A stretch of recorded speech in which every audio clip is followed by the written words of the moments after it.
Hello, আশা করি তোমরা সবাই খুব ভালো আছো। আমিও ভীষণ ভালো আছি। আজকে যে জুয়েলারিগুলো আমি তোমাদের সাথে শেয়ার করব, সেগুলো এতটাই সিম্পল যে তোমরা দেখে ভাববে যে সত্যি এটা দিয়েও কি জুয়েলারি বানানো যায়। এরকম সুতো আমাদের প্রত্যেকের ঘরে পাওয়া যায়। তো এই সুতোর ভিতরে যে একটা রাউন্ডের কার্ডবোর্ড রয়েছে, সেটাই আজকে দিয়ে আমি জুয়েলারি বানাবো।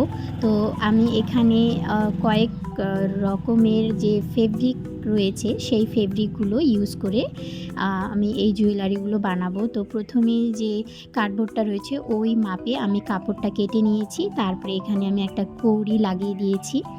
মিডিলটের মাঝখানে বরাবর আমি ডলি সুতো দিয়ে দিয়েছি। তারপরে এখানে আমি দুটো রেড কালারের থ্রেড বল ইউজ করেছি। তো জুয়েলারিটা আমার একদম রেডি। এইভাবে আমি প্রত্যেকটা জুয়েলারি বানিয়ে নেব।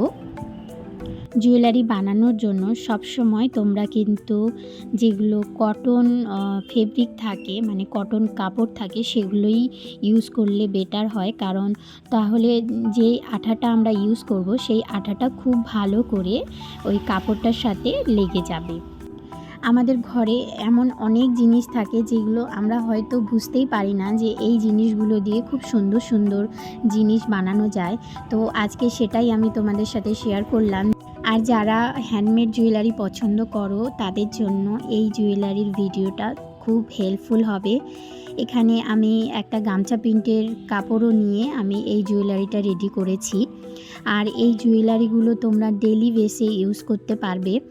এই জুয়েলারিগুলো এতটাই সিম্পল আর এতটা এলিগেন্ট লাগে যে সত্যি মনে হবে যে আমি একটা খুব সুন্দর একটা হ্যান্ডমেড জুয়েলারি বানিয়ে পরছি।